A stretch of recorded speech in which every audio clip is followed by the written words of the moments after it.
At some point in our lives, almost every one of us will have our heart broken.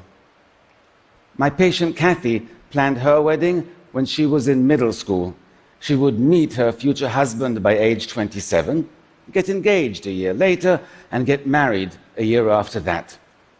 But when Kathy turned 27, she didn't find a husband. She found a lump in her breast.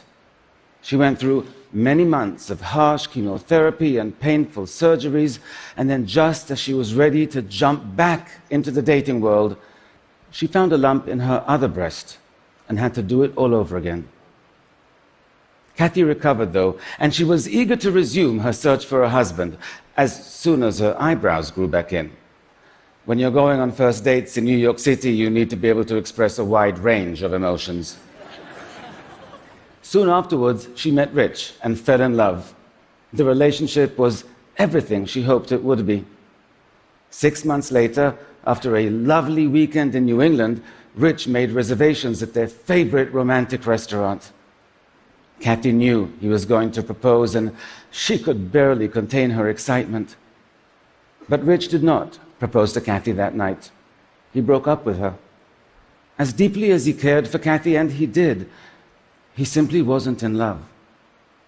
Kathy was shattered. Her heart was truly broken, and she now faced yet another recovery. But 5 months after the breakup, Kathy still couldn't stop thinking about Rich. Her heart was still very much broken.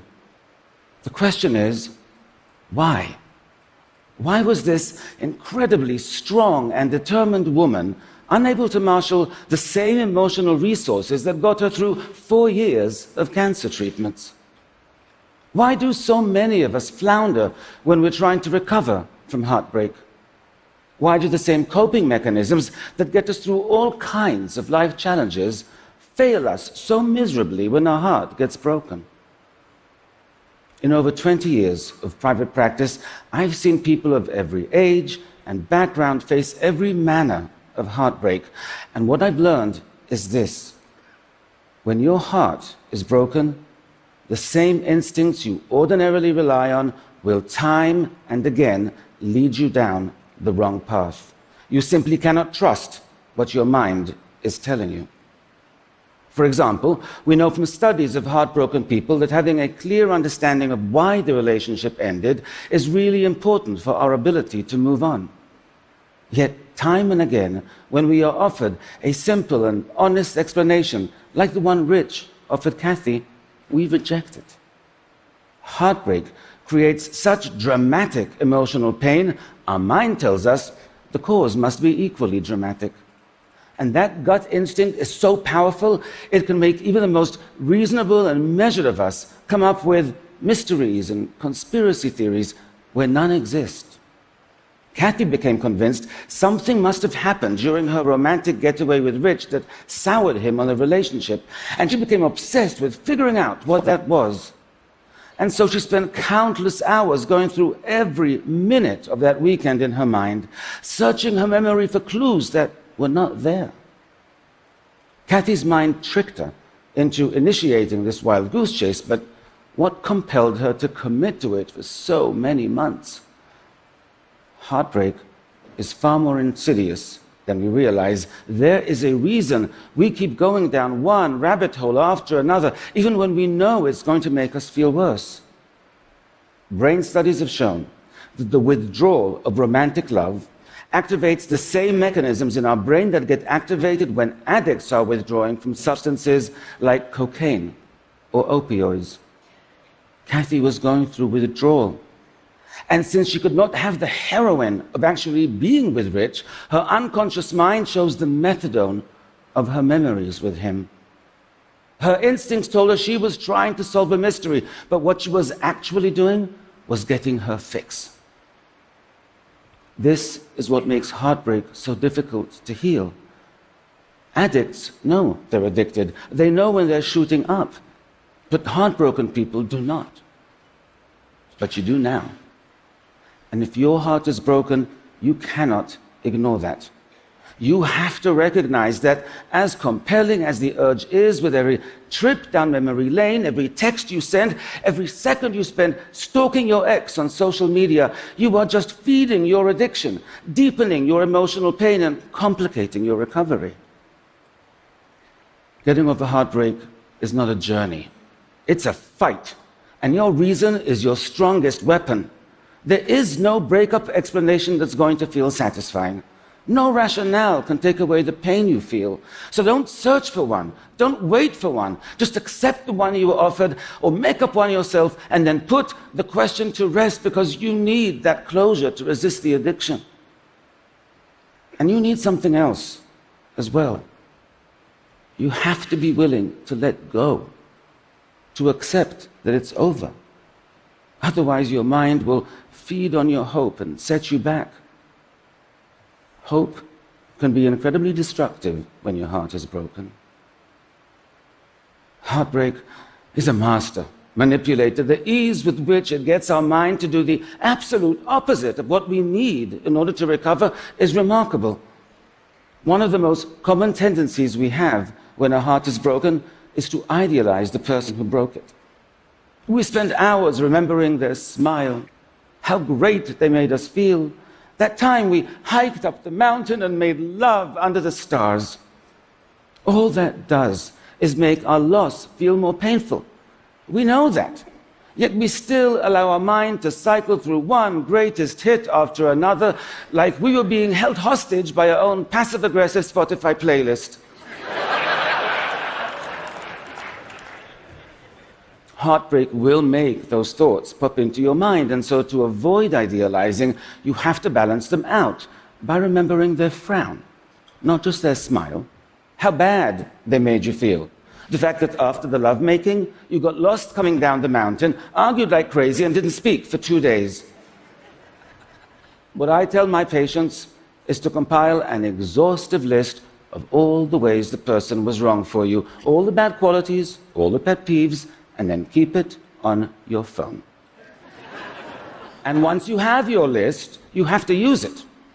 When I hear even a hint of idealizing or the faintest whiff of nostalgia in a session, I go, phone please. Your mind will try to tell you they were perfect, but they were not. And neither was the relationship. And if you want to get over them, you have to remind yourself of that frequently. None of us is immune to heartbreak. My patient Miguel was a 56-year-old senior executive in a software company. 5 years after his wife died, he finally felt ready to start dating again. He soon met Sharon, and a whirlwind romance ensued. They introduced each other to their adult children after 1 month, and they moved in together after 2. When middle-aged people date, they don't mess around. It's like Love Actually meets The Fast and the Furious. Miguel was happier than he had been in years, but the night before their first anniversary, Sharon left him. She had decided to move to the West Coast to be closer to her children, and she didn't want a long-distance relationship. Miguel was totally blindsided and utterly devastated. He barely functioned at work for many, many months, and he almost lost his job as a result.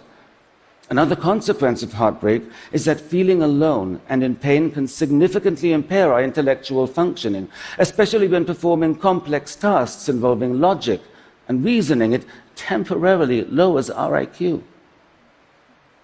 But it wasn't just the intensity of Miguel's grief that confused his employers, it was the duration. Miguel was confused by this as well, and really quite embarrassed by it. "What's wrong with me?" he asked me in our session. "What adult spends almost a year getting over a 1-year relationship?" Actually, many do. Heartbreak shares all the hallmarks of traditional loss and grief: insomnia, intrusive thoughts, immune system dysfunction. 40% of people experience clinically measurable depression. Heartbreak is a complex psychological injury. It impacts us in a multitude of ways. For example, Sharon was both very social and very active. She had dinners at the house every week. She and Miguel went on camping trips with other couples. Although Miguel was not religious, he accompanied Sharon to church every Sunday, where he was welcomed into the congregation. Miguel didn't just lose his girlfriend. He lost his entire social life, the supportive community of Sharon's church. He lost his identity as a couple. Now, Miguel recognized the breakup had left this huge void in his life, but what he failed to recognize is that it left far more than just one. And that is crucial. Not just because it explains why heartbreak can be so devastating, but because it tells us how to heal. To fix your broken heart, you have to identify these voids in your life and fill them. And I mean all of them. The voids in your identity. You have to reestablish who you are and what your life is about. The voids in your social life, the missing activities, even the empty spaces on the wall where pictures used to hang. But none of that will do any good unless you prevent the mistakes that can set you back, the unnecessary searches for explanations, idealizing your ex instead of focusing on how they were wrong for you, indulging thoughts and behaviors that still give them a starring role in this next chapter of your life when they shouldn't be an extra. Getting over heartbreak is hard, but if you refuse to be misled by your mind and you take steps to heal, you can significantly minimize your suffering. And it won't just be you who benefit from that. You'll be more present with your friends, more engaged with your family. Not to mention the billions of dollars of compromised productivity in the workplace that could be avoided. So if you know someone who's heartbroken, have compassion, because social support has been found to be important for their recovery. And have patience, because it's going to take them longer to move on than you think it should. And if you're hurting, know this: it's difficult. It is a battle within your own mind, and you have to be diligent to win. But you do have weapons. You can fight, and you will heal. Thank you.